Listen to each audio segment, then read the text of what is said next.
अर्थ education centre में आपका स्वागत है। आज हम लोग पढ़ेंगे भारतीय राज व्यवस्था, इंडियन पॉलिटिक्स की क्लास। अब इस चैनल के माध्यम से शुरू की जा रही है। आज हम लोग पढ़ेंगे इंडियन पॉलिटिक्स, भारतीय राज व्यवस्था में उपराष्ट्रपति के बारे में।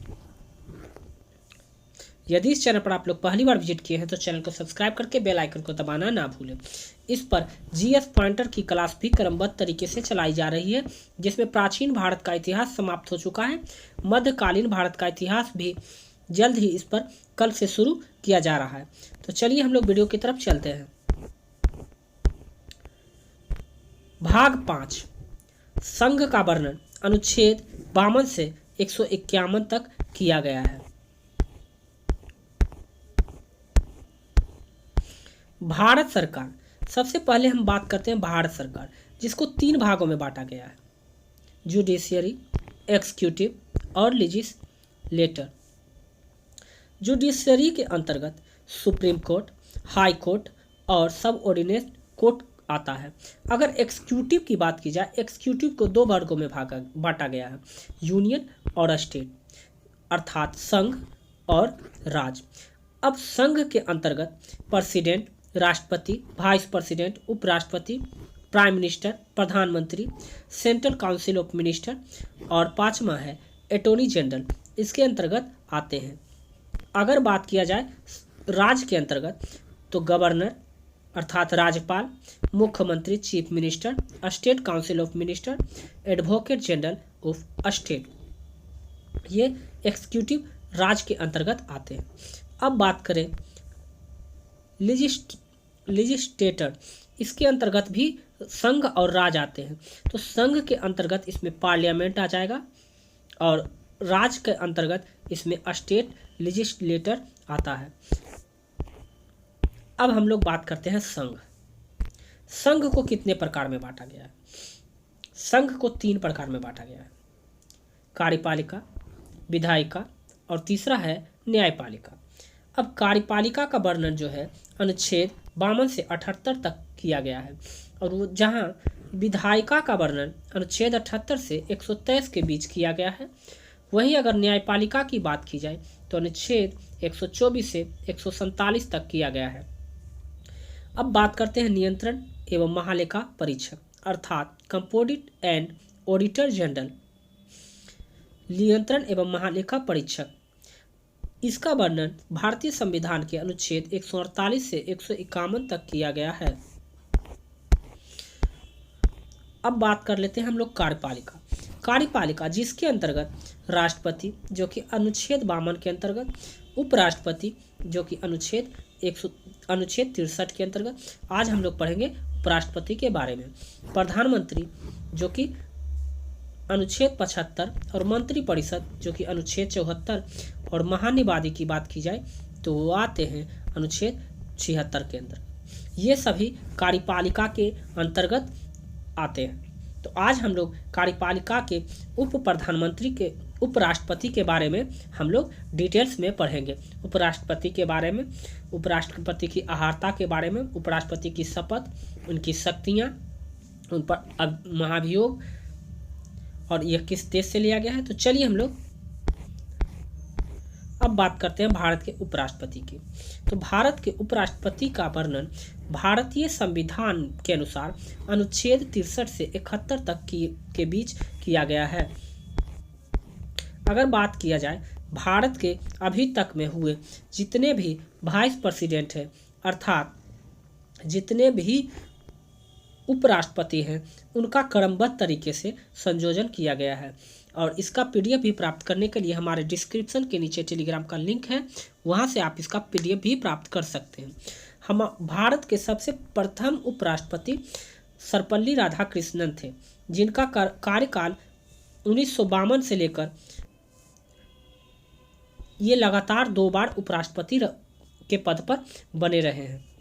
और भारत के दूसरे उपराष्ट्रपति की बात किया जाए तो वह है डॉक्टर जाकिर हुसैन। और अभी अगर बात किया जाए तो भारत के उपराष्ट्रपति जो कि वेंकैया नायडू जी हैं, जिनका भारत में यही है वेंकैया नायडू, जो अभी के 2017 से लेकर अब तक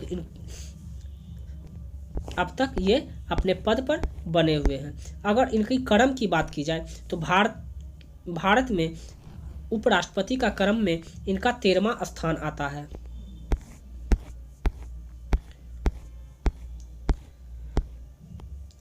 अब बात करते हैं हम लोग उपराष्ट्रपति पद देश का दूसरा सर्वोच्च पद होता है। उपराष्ट्रपति का जो पद होता है वह भारत देश का दूसरा सर्वोच्च पद होता है। सबसे पहला सर्वोच्च पद होता है राष्ट्रपति के। राष्ट्रपति के बाद भारत का दूसरा सबसे सर्वोच्च पद उपराष्ट्रपति का होता है। उपराष्ट्रपति का पद अधिकार क्रम में राष्ट्रपति के बाद आता है। तो ये भी आप लोग इस पॉइंट को भी याद रखिएगा। दूसरा पॉइंट है, भारत में उपराष्ट्रपति के पद का प्रावधान अमेरिका के संविधान से लिया गया है। भारत में उपराष्ट्रपति पद का जो प्रावधान है अमेरिका के संविधान से लिया गया है। भारत के उपराष्ट्रपति का पद अमेरिका के उपराष्ट्रपति के मॉडल पर आधारित है, परंतु इसमें काफ़ी भिन्नता है। भारत का जो उपराष्ट्रपति का पद है वो अमेरिका से लिया गया है, लेकिन इसमें काफ़ी भिन्नता है। भिन्नता क्या है, आइए हम लोग इसको डिटेल्स में देखते हैं। भारत के उपराष्ट्रपति और अमेरिका के उपराष्ट्रपति। अब भारत का जो उपराष्ट्रपति होगा केवल 6 महीने तक राष्ट्रपति के रूप में कार्य कर सकते हैं, अर्थात कार्यवाहक राष्ट्रपति के रूप में कार्य करते हैं। जब भारत के राष्ट्रपति का किसी कारण से पद खाली हो, चाहे वो मौजूद नहीं हो या उनका मृत्यु हो चुका हुआ या किसी भी कारणवश उनकी पद रिक्त हो, तो उपराष्ट्रपति राष्ट्रपति के तौर पर सिर्फ 6 महीने तक ही निर्वहन कर सकते हैं। लेकिन अमेरिका का उपराष्ट्रपति की बात की जाए तो अमेरिका का उपराष्ट्रपति राष्ट्रपति का पद खाली होने पर अपने पूर्व राष्ट्रपति के बाकी अवधि तक इस पद पर बना रहता है। यही सबसे बड़ा अंतर है भारत के उपराष्ट्रपति और अमेरिका के उपराष्ट्रपति में। अब बात करते हैं, भारतीय संविधान के द्वारा उपराष्ट्रपति का कोई विशेष कार्य सौंपा नहीं गया है, इसलिए इसे भारत के जो उपराष्ट्रपति होते हैं उनको कोई विशेष कार्य सौंपा नहीं जाता है, इसलिए इसे हिज सुपरफ्लुओस हाइनेस कहा जाता है। उपराष्ट्रपति को क्या कहा जाता है? हिज सुपरफ्लुओस हाइनेस कहा जाता है। ये पॉइंट काफ़ी इंपॉर्टेंट है, आप लोग याद रखिएगा। अब बात करें उपराष्ट्रपति का पद का सृजन भारत की राजनीतिक निरंतरता को बनाए रखने के लिए किया गया है। अनुच्छेद 63 उपराष्ट्रपति का पद। भारत राज्य का एक उपराष्ट्रपति होगा, यह भारत के संविधान में अनुच्छेद 63 में कहा गया है। राष्ट्रपति का निर्वाचन। भारत के उपराष्ट्रपति का निर्वाचन अनुच्छेद 66 के अनुसार उपराष्ट्रपति का निर्वाचन निर्वाचक मंडल के द्वारा किया जाएगा। निर्वाचक मंडल में शामिल होते हैं, निर्वाचक मंडल के संसद के दोनों सदनों के सभी सदस्य शामिल होते हैं। लोकसभा निर्वाचक मंडल में भारत के उपराष्ट्रपति के चुनाव में कौन कौन शामिल होता है? लोकसभा के सभी सदस्य, चाहे वो निर्वाचित हो या मनोनीत, ये भाग लेते हैं। राज्यसभा के सभी सदस्य, चाहे वो निर्वाचित हो या मनोनीत हो, ये दोनों उपराष्ट्रपति के चुनाव में भाग लेते हैं। अब उपराष्ट्रपति के चुनाव की प्रक्रिया की बात की जाए। उपराष्ट्रपति की चुनाव की प्रक्रिया अप्रत्यक्ष चुनाव गुप्त मतदान विधि के द्वारा किया जाता है। अनुपातिक प्रतिनिधित्व प्रणाली के तहत किया जाता है। एकल संक्रमणीय मत प्रणाली के तहत किया जाता है। इसे वरीयता आधारित प्रणाली या प्राथमिकता प्राप्त प्रणाली भी कहते हैं।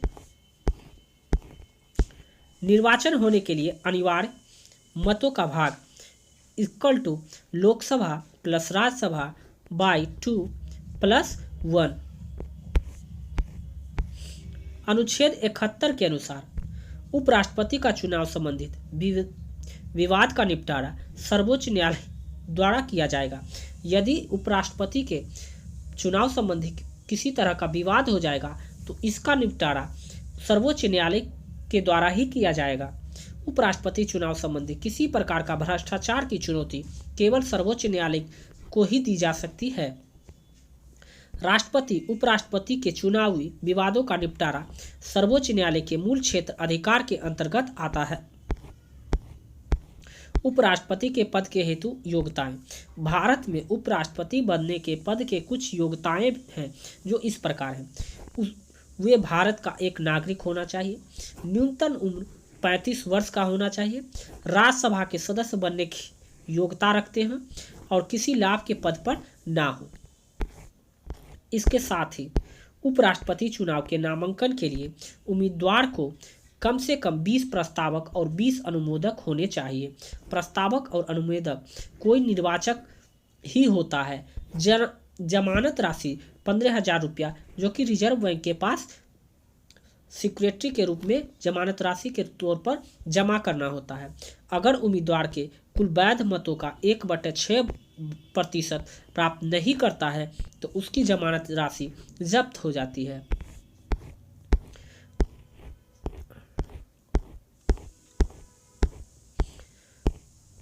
अनुच्छेद 69 उपराष्ट्रपति द्वारा शपथ ग्रहण। उपराष्ट्रपति के द्वारा शपथ ग्रहण है। उपराष्ट्रपति संविधान में निष्ठा एवं पालन की शपथ भारत के प्रमुख राष्ट्रपति के समक्ष लेता है अथवा राष्ट्रपति द्वारा नियुक्त किसी भी व्यक्ति के समक्ष। भारत में जो उपराष्ट्रपति का जो शपथ है वो भारत के मुख्य राष्ट्रपति के समक्ष लेते हैं या राष्ट्रपति के द्वारा नियुक्त किसी व्यक्ति के समक्ष लेते हैं। अब पुनर्निर्वाचन हेतु पात्र। अब भारत के उपराष्ट्रपति का पुनः निर्वाचन हेतु पात्र। भारत में राष्ट्रपति पुनर्निर्वाचन के योग्य होता है। वह कितनी बार भी निर्वाचित हो सकते हैं। भारत के उपराष्ट्रपति में भारतीय संविधान में यह मेंशन नहीं किया गया है कि भारत की उपराष्ट्रपति कितनी बार इस पद पर बने रह सकते हैं। उपराष्ट्रपति पद हेतु शर्तें। उपराष्ट्रपति संसद के किसी भी सदन अथवा राज्यसभा या विधानमंडल का सदस्य नहीं होना चाहिए। यदि ऐसा कोई व्यक्ति उपराष्ट्रपति का पद निर्वाचित होता है तो उसे पद ग्रहण से पूर्व त्यागपत्र देना पड़ेगा। उपराष्ट्रपति कोई अन्य लाभ का पद धारण नहीं करेगा। उपराष्ट्रपति को संसद द्वारा निर्धारित वेतन, भत्ते, विशेष अधिकार प्राप्त होंगे। पद के दौरान इनमें से किसी प्रकार की कटौती नहीं की जा सकती है। अनुच्छेद 67 के अनुसार उपराष्ट्रपति का कार्यकाल, उसके पद ग्रहण के तिथि से राष्ट्रपति का कार्यकाल 5 वर्षों का होता है। पद की रिक्तियां। उपराष्ट्रपति का पद निम्न कारणों से रिक्त हो सकता है। उनकी मृत्यु होने पर, त्यागपत्र राष्ट्रपति को सौंपने पर। उपराष्ट्रपति जो है अपना त्यागपत्र राष्ट्रपति को सौंपते हैं। कार्यकाल पूरा हो जाने पर या पद से हटा दिए जाने पर, चुनाव अवैध घोषित होने पर, इन कारणों से उपराष्ट्रपति का पद क्या होता है, रिक्त हो सकता है। उपराष्ट्रपति को प्राप्त होने वाले वेतन जो कि 4 लाख रुपया है, कर मुक्त वेतन, और उपराष्ट्रपति का जो वेतन होता है वो उस पर कोई टैक्स नहीं लगता है, वो एक्सेम्प्ट होता है। भारत के संचित निधि पर भारित व्यय, और भारत के जो उपराष्ट्रपति हैं उनका जो वेतन होता है वो भारत के संचित निधि पर भारित होता है। ये आप लोग याद रखिएगा। भारतीय संविधान में उपराष्ट्रपति के लिए वेतन भत्तों की व्यवस्था नहीं है। भारत के संविधान में जो है उपराष्ट्रपति के पद है उनकी वेतन और भत्तों की व्यवस्था नहीं है। भारत का उपराष्ट्रपति अपने पद के लिए वेतन ना प्राप्त कर राज्यसभा के सभापति के रूप में वेतन प्राप्त करता है। वेतन का प्रावधान दूसरी अनुसूची में मिलता है। पेंशन अंतिम माह का वेतन का 50% होता है। भारत के उपराष्ट्रपति का जो वेतन होता है वो उसका प्रावधान भारतीय संविधान में नहीं किया गया है, बल्कि उपराष्ट्रपति को राज्यसभा का सभापति के रूप में वेतन प्राप्त करता है, और जो उपराष्ट्रपति का जो अंतिम माह का वेतन होता है उसका 50% उसका पेंशन मिलता है। अब उपराष्ट्रपति को पद से हटाने की प्रक्रिया। हटाने संबंधित प्रस्ताव उपराष्ट्रपति को 14 दिन पूर्व ही नोटिस देकर केवल राज्यसभाओं में हटाने का संबंधित प्रस्ताव जो है उपराष्ट्रपति को 14 दिन उनको पूर्व सूचना देना पड़ता है, और हटाने का संबंधित प्रस्ताव केवल राज्यसभा में, राज्यसभा और लोकसभा, राज्यसभा प्रभावी बहुमत से संकल्प को पारित करता है। लोकसभा साधारण बहुमत से संकल्प को समर्थन देता है। अगर राज्यसभा में अगर इनका महाभियोग चलाया जाए तो राज्यसभा को प्रभावी बहुमत यानी प्रभावी बहुमत से पारित करना होगा, संकल्प को पारित करना पड़ेगा। लेकिन अगर लोकसभा के द्वारा तो साधारण बहुमत से संकल्प को समर्थन देता है। भारत के उपराष्ट्रपति के अब हम लोग पढ़ेंगे भारत के उपराष्ट्रपति की शक्तियां और उनके कार्य के बारे में। अनुच्छेद 64 के अनुसार उपराष्ट्रपति राज्यसभा का पदेन सभापति होता है। उपराष्ट्रपति जो होते हैं वो राज्यसभा का पदेन सभापति होते हैं। अब उनकी शक्तियां के बारे में हम लोग पढ़ेंगे। अनुच्छेद 65, जब राष्ट्रपति का पद रिक्त हो तो उपराष्ट्रपति कार्यवाहक राष्ट्रपति के रूप में कार्य करता है। उपराष्ट्रपति कार्यवाहक राष्ट्रपति के रूप में अधिकतम 6 महीने तक कार्य कर सकते हैं। अनुच्छेद 70 के अनुसार कहा गया है कि अन्य विशेष परिस्थितियों में राष्ट्रपति का कर्तव्य का निर्वहन करना, राष्ट्रपति अनुपस्थिति, बीमारी या अन्य कारणों से अपने कार्यों को न करने में समर्थ हो तो वैसी स्थिति में उसके कर्तव्यों का निर्वहन उपराष्ट्रपति द्वारा किया जाता है। उपराष्ट्रपति जब राष्ट्रपति के रूप में कार्य करता है तो राष्ट्रपति के मिलने वाले सभी सुविधाओं एवं वेतन प्राप्त होता है। भारत के उपराष्ट्रपति जब राष्ट्रपति के रूप में उनका कार्य का निर्वहन कर रहे होते हैं तो उनका जो राष्ट्रपति का जो सुविधाएं होती है और उनके जो वेतन होते हैं वो उपराष्ट्रपति को प्राप्त होते हैं। तो यदि आपको यह वीडियो अच्छा लगा हो और हेल्पफुल लगा हो तो चैनल को सब्सक्राइब करके बेल आइकन को दबाना ना भूलें। मिलते हैं हम लोग नेक्स्ट वीडियो में। आज के लिए बस इतना ही। जय हिंद।